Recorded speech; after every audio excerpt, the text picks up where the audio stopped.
Well, first of all, how do you look at deterministic television? What does that mean for your business on your side of the value chain? Well, I'm glad you just defined it because I had never used the term before specifically. I was one of the non-hand raisers of having used it. For us, there's a lot of different ways to define the space and slice the space and terms that we use. But really what's important to us right now is how do we use target data and really better target data to better inform our video buys. And going back a few years when we were really thinking about advanced TV, it was limited mostly to linear television. And now more and more and more, we're talking about OTT as part of that ecosystem, and finding the data that can bridge between those two, finding the data that's really accurately identifying where our core consumer is consuming their media, our video, is really what we're trying to get at right now. And the source of that data, is that typically coming from your clients, from marketers and advertisers? Are you relying on the sellers to provide that? Is it a combination? All of the above. It really depends client by client. I think what we're learning more and more is that first party, when it's good, valuable first party, is the holy grail, is the way to go. We're finding often that the third party data we're using, particularly if there's a lot of modeling involved, has proved not to be as accurate as we had hoped or had thought. So leaning more and more into first party matches and really developing our own horizon data practice and platform in order to match that first party data to and push that out to vendors is where we think it's going in the future. Predominantly, we've leaned on sellers more for their data licenses and their data expertise because, listen, there's a huge investment in that side of the space. And as an agency and as an independent agency, you have to make sure there's a need from your clients, a use case, and it's going to be money well spent. So we're at that point or past that point now. But historically, we've leaned on sellers' data relationships to enable the buying in that space. So, from a 30,000-foot sort of macro perspective of the world, do you see that? From the value perspective of media, and I mean literally on a sort of per unit basis, what's the impact that appending and adding value with data is having on media, just from literally an economics, a marketplace, the true intrinsic value of it? Well, so that's a very hard question to answer. I think I don't know that we have a clear value exchange right now.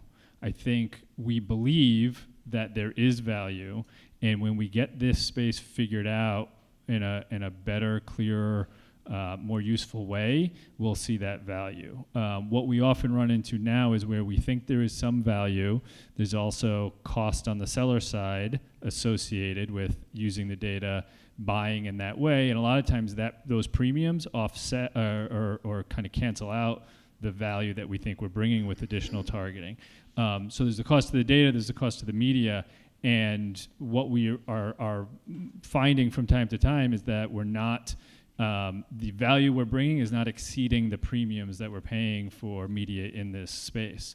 So that has to kind of balance itself out to a point where it makes sense.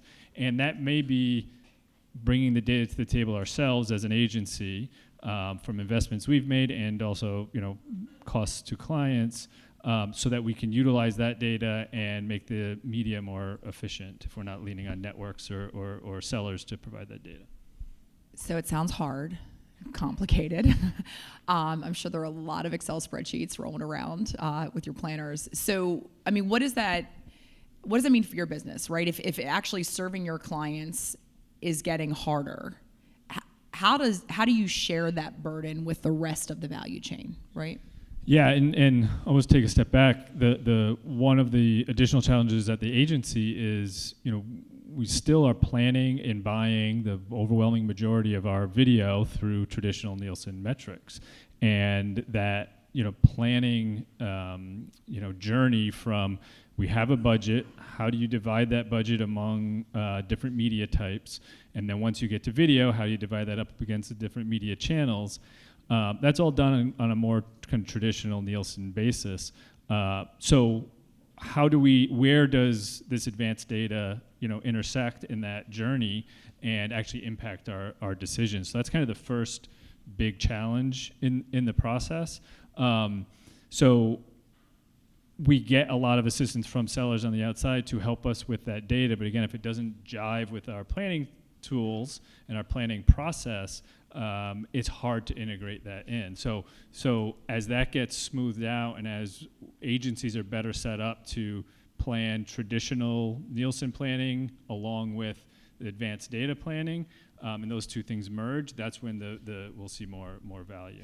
But so that's kind of one thing that I think there's sort of two sides of the fence, if you will, or the line right now. And I mean, there's this kind of idea, ubiquitous, one audience, one price video, right? And so let's use deterministic data to be able to sort of buy apples to apples. That's not your perspective on the world, right? How do you guys look at ultimately video holistically and what is traditional linear? Yeah, so we firmly believe that the content you air in makes a difference. And an advertiser's ad is going to have different receptivity, likability, memorability based on which content you're advertising in. So most of the stuff we're talking about today is finding the audience and where they're consuming. But you also want to find them and reach them in a content that matters to them, typically higher quality, leads to better, metrics of memorability and recall. So all of that has to work together. So we don't look at video as one entity going from short form on a mobile device to long form on a TV set. They all have a role. They all have a valuable role. If they're priced right, they all have an important role. But we do differentiate about how each works, what value they're bringing to the business, and where we're going to place our dollars depending on what the goal of the client is in a given instance.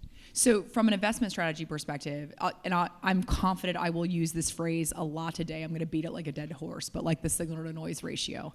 So with a client that you're investing, let's say, across digital and traditional media, you've got their investment portfolio.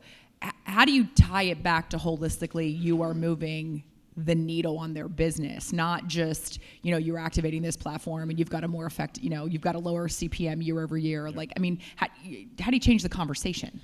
So that's an area that we're leaning heavily into is the business outcome part of this, because ultimately everything that we're doing is to move our client's business, and the reason why we're delivering the impressions or GRPs we're delivering is to move client's business, and the reason why we're trying to figure out what the right impressions to deliver are to move our client's business. So we're doing a lot in the attribution space, working with outside parties, and what we're doing internally to understand which parts of our media plan and video plan are working, which ones are driving business, how they're driving business, how we can make optimizations to help accomplish that, to drive better results. So ultimately, that's what we're here for. And we think the future of media buying, video buying is going to be based on business outcomes and deals that we create with our clients on how Horizon gets paid, deals we create with vendors on how media is guaranteed and run will be done based on business guarantees. And who's measuring those business outcomes? That is, I think there's a wide open field there. We've worked with a few different partners in that space, and that's the space, and I think we'll talk about a lot today. That is an emerging space that's really open for people to jump in on and figure out the best way to measure. So what's that conversation look like if it's been a while since I've been on the buy side of the business, but I remember many years ago we were talking about the idea of performance-based guarantees and all of those things. And this conversation has been swirling for a long time. But what does that look like when you're having a conversation, negotiation about buying, and you've defined how you're quantifying success for your client?